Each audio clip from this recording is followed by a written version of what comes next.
सभी पत्रकार एवं छायाकार मित्रों का आज सुबह से सिरसा में कई कार्यक्रमों में रहना हुआ है। अभी एक और बैठक कार्यकर्ताओं के साथ है। सबसे पहला कार्यक्रम हमारे बहुत ही पुराने मित्र राजेंद्र दे सुजोदा जी, जिन्होंने अपने पूरे साथियों के साथ हज़ारों की संख्या में भारतीय जनता पार्टी को ज्वाइन किया है। उस कार्यक्रम में ज्वाइनिंग का कार्यक्रम था, उसमें रहने का मौका मिला है। सभी साथियों ने बड़े जोश और उत्साह के साथ भारतीय जनता पार्टी की सदस्यता को ग्रहण किया है। ये संकल्प भी लिया है कि आने वाले अक्टूबर के चुनाव में सिरसा की 5 विधानसभा की सीटें बहुत बड़े मार्जिन के साथ जीत करके कमल का फूल चंडीगढ़ जाएगा, ये संकल्प लिया है। मैं सभी को भारतीय जनता पार्टी में आने पर, परिवार में शामिल होने पर मैं उनका स्वागत भी करता हूं और दिल से धन्यवाद भी करता हूं। नरेंद्र मोदी जी की जो नीतियाँ हैं, हरियाणा सरकार डबल इंजन सरकार की जो नीतियाँ हैं, वो लोगों को सीधा लाभ पहुंचाने वाली, उनके जीवन को सरल करने वाली ये नीतियाँ हैं। और उसका परिणाम है कि कांग्रेस से बहुत बड़े नेता विमुख होकर के भारतीय जनता पार्टी को ज्वाइन कर रहे हैं। आने वाले समय के अंदर कांग्रेस के और भी कई नेता वो ज्वाइन करेंगे। आज क्योंकि कांग्रेस में बापू बेटा की पार्टी रह गई है और दोनों लगे हुए हैं, बापू भी लगा हुआ है, बेटा भी लगा हुआ है। परिवार तक सीमित पार्टी रह गई है, परिवार से बाहर नहीं है। और जब परिवार से बाहर नहीं होती, जो सीनियर लोग होते हैं, सीनियर जो काम करते हैं, कार्यकर्ता होते हैं, ऐसे लोगों का दम घुटता है, क्योंकि वो भी काम करते हैं। जब उनको मान सम्मान नहीं मिलता तो ऐसे लोग वो फिर पार्टी के उस विचार को छोड़ करके दूसरी जगह शिफ्ट होते हैं। बड़े नेता भारतीय जनता पार्टी के अंदर पिछले दिनों ज्वाइन किया है, आगे भी और काफ़ी नेता ज्वाइन करने वाले हैं। कांग्रेस में जिस प्रकार से एक वातावरण कांग्रेस के द्वारा बनाया गया और ये कहा गया पिछले दिनों कि भाई कांग्रेस पार्टी तो जीत गई है, कांग्रेस पार्टी जीत गई है, और इस प्रकार का वातावरण खड़ा करना कि बस जैसे 2-4 दिन के बाद शपथ ले लेंगे भूपेंद्र हुड्डा द्वारा। परंतु ये भी समझना चाहिए, हरियाणा के अंदर 11 जगह चुनाव हुए, 10 लोकसभा 1 विधानसभा, 6 कमल के फूल भारतीय जनता पार्टी ने जीते हैं। और लोकसभा के चुनाव के अंदर भी भारतीय जनता पार्टी सबसे ज़्यादा वोट लेकर के वो परसेंटेज में भी रही है। परिस्थितियाँ बन जाती हैं, लोकतंत्र है, क्योंकि आंकड़ों का खेल होता है। वो 5 सीटों पर आगे, हम 5 सीटों पे पीछे रह गए। आंकड़ों के कारण वोट परसेंटेज हमारा ज़्यादा है, वोट भी ज़्यादा है। और आने वाले विधानसभा के अंदर हमारे सभी कार्यकर्ताओं ने संकल्प लिया है कि कांग्रेस ने जो झूठ बोला है, झूठ बोल करके लोगों को बरगड़ाया है कि आपके खाते में 8500 रुपये आ जाएंगे 4 तारीख के बाद, अगर तीसरी बार नरेंद्र मोदी प्रधानमंत्री बने तो संविधान खतरे में हो जाएगा। भाई, मैं ये कांग्रेस के नेताओं को, राहुल गांधी, भूपेंद्र हुड्डा को कहना चाहता हूँ, संविधान नरेंद्र मोदी के नेतृत्व में खतरे में नहीं है। ये हमारा पूरा हरियाणा प्रदेश का, पूरा देश का लोग जानता है। खतरे में कांग्रेस पार्टी है, और कांग्रेस पार्टी खतरे में इसलिए है, तीसरी बार भी अगर वो चुनाव मैदान में आती है तो 3 डिजिट क्रॉस नहीं करती, 2 डिजिट में ही खड़ी है। वो 2014 में भी 2 डिजिट में थी, 2019 के चुनाव में भी 2 डिजिट में थी, 2024 के चुनाव में भी 2 डिजिट में है। वो 3 डिजिट में नहीं पहुंची है। इतनी उनको वो करने की आवश्यकता नहीं। यही फ्रस्ट्रेशन राहुल गांधी के अंदर निकल करके आई है जिस प्रकार से उन्होंने हिंदुओं को अपमानित करने का काम किया है, उस लोकतंत्र के मंदिर के अंदर, ये उसकी फ्रस्ट्रेशन थी। फ्रस्ट्रेशन इसके कारण थी क्योंकि इनकी पीढ़ियों ने देश में शासन नहीं, भ्रष्टाचार का शासन किया है। भ्रष्टाचार अगर आप देखें, उनके जो पीढ़ियाँ थी, हर पीढ़ी के अंदर देश ने भ्रष्टाचार को झेला है। और यही पूरी की पूरी पोजीशन जब ये यूपीए की सरकार, कांग्रेस की सरकार थी, उसके अंदर भी बड़े बड़े घोटाले हुए और इनके मंत्री सरेआम बोलते थे कि भाई इस घोटाले के ऊपर तो मैं विश्वास नहीं करता, इतना बड़ा तो घोटाला नहीं हो सकता, घोटाला तो बड़ा हो सकता है। इस प्रकार की उनकी भाषा थी। मजाक करते थे ये देश के लोगों के साथ, देश के लोगों को लाइन में खड़ा करते थे। चाहे गैस का सिलेंडर लेना हो, चाहे बिजली की बात हो, चाहे अन्य सुविधाओं की बात हो, लोगों को वो सुविधाएं नहीं मिलती थी। इलाज कराना गरीब व्यक्ति के लिए बड़ा मुश्किल हो गया था।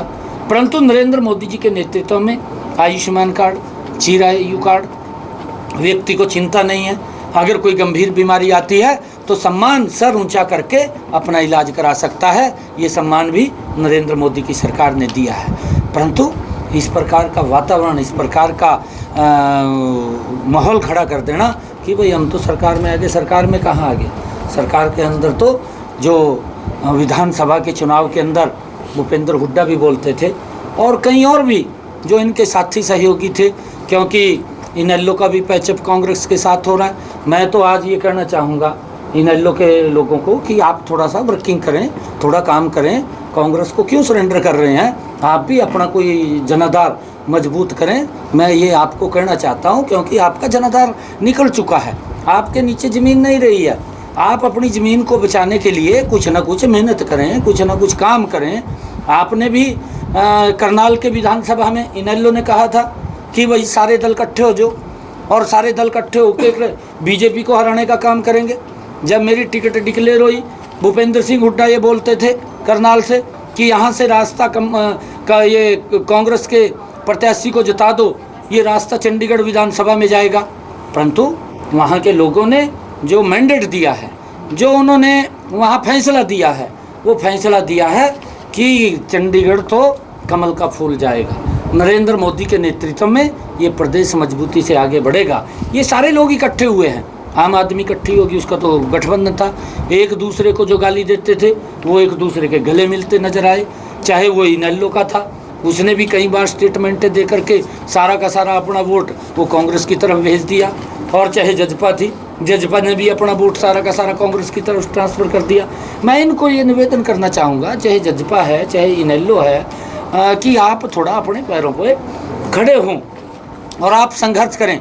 नहीं तो जो चौधरी देवीलाल जी की विरासत थी, जो चौधरी देवीलाल जी ने काम किए हैं, जो एक नाम कमाया था, उस नाम को आप थोड़ा सा कायम रखें, मैं ये कहना चाहूँगा। और दूसरा मैं ये कहना चाहूँगा कि सिरसा के अंदर आज हमने करोड़ों रुपए के प्रोजेक्ट देने का काम किया है। आज विकास के कार्यों की जो हमारी सरकार की एक सोच है कि सबका साथ, सबका विकास और सबके विश्वास के साथ सरकार आगे बढ़ रही है। आज हमने यहाँ पर लगभग 77 करोड़ 66 लाख रुपए के विकास कार्यों के शिलान्यास भी किए हैं और उद्घाटन भी किए हैं, जिसके अंदर कुल 78 करोड़ 2,37,000 रुपये की लागत की 13 परियोजनाएं हैं जिनका उद्घाटन और शिलान्यास किया है। इसमें 10 करोड़ 35,65,000 रुपये की लागत की 5 परियोजनाओं का उद्घाटन हुआ है और इसमें 67 करोड़ 66,72,000 रुपये की लागत की 8 परियोजनाओं का शिलान्यास हुआ है। 8 परियोजनाओं का शिलान्यास किया है और 5 परियोजनाओं के उद्घाटन किए हैं जो बड़े काम थे। जैसे शेखपुरा में खरीद केंद्र का उद्घाटन हुआ है और पन्नीवाला रुल्दू से पन्ना खोखर सड़क उसका उद्घाटन हुआ है। सुखेड़ा खेड़ा से आशा खेड़ा सड़क उसका उद्घाटन हुआ है। गांव नौरंग से असीर सड़क उसका उद्घाटन हुआ है। गांव मल्लिकापुर जांडवाड़ा जट्टा मार्ग से रामपुरा बिश्नोइया सड़क उसका उद्घाटन हुआ है। और जिनका हमने शिलान्यास किया है। ऐसी परियोजनाएं जो लांबी में राजकीय महाविद्यालय गोरीवाला का जो 24 करोड़ रुपए की लागत से बनेगा, उसका शिलान्यास किया है। और 26 उप स्वास्थ्य केंद्रों के भवनों के निर्माण का शिलान्यास किया है, जो लगभग 14 करोड़ 43 लाख रुपए की लागत से बनेंगे। और सिरसा में हमने 4 ब्लॉक पब्लिक हेल्थ यूनिट्स के निर्माण का भी शिलान्यास किया है। एलनाबाद में अनाज मंडी के विस्तार, सब्जी मंडी और लक्कड़ मंडी के निर्माण का भी हमने आज शिलान्यास किया है, ताकि आम पब्लिक को इसका लाभ मिले। गांव दोतड़ में खरीद केंद्र के निर्माण का भी हमने आज शिलान्यास किया है। गांव कमाल में खरीद केंद्र के निर्माण का भी हमने शिलान्यास किया है। गिद्दड़खेड़ा और गंगा गोदिया संपर्क सड़क का भी निर्माण का आज हमने शिलान्यास किया है, जल्दी वो भी बन करके तैयार हो जाएगी। रायपुर से पंजाब हेड बारूवाली 2 वाया रायपुर संपर्क सड़क का निर्माण भी आज हमने उसका शिलान्यास किया है, वो भी लोगों को जल्दी ही मिल जाएगी। ये कुल मिलाकर के जो हमारे आज के उद्घाटन और शिलान्यास के आज हमने कार्यक्रम किया है, उसके अंदर 78 करोड़ 2,37,000 रुपये की लागत से ये सभी के सभी काम, कुछ तो 5 काम तो जिनका उद्घाटन किया है बन करके तैयार हो गए हैं, और बाकी 8 ऐसे हैं कि जिनका हमने शिलान्यास किया है, और ये 5 के उद्घाटन हुए हैं। जल्दी ही जिनका शिलान्यास हुआ है वो भी क्षेत्र के लोगों को इस विकास की दृष्टि से उनको उसका लाभ मिलेगा। सरकार की सोच है कि इस विकास की गति को और तेज करते हुए लोगों की जो समस्याएं हैं उनका समाधान करना, ये हमारी सरकार का दायित्व है। कांग्रेस के पास बोलने के लिए कुछ नहीं है, कांग्रेस के पास बोलने के लिए झूठ है, और झूठ परोसने का काम वो राहुल गांधी से लेकर के हुड्डा तक, हुड्डा से भी और नीचे की एक लॉबी है जिसमें सुरजेवाला भी है, जिसमें यहाँ की कुमारी शैलजा भी है, वो भी तमाम लोग झूठ बोलते हैं।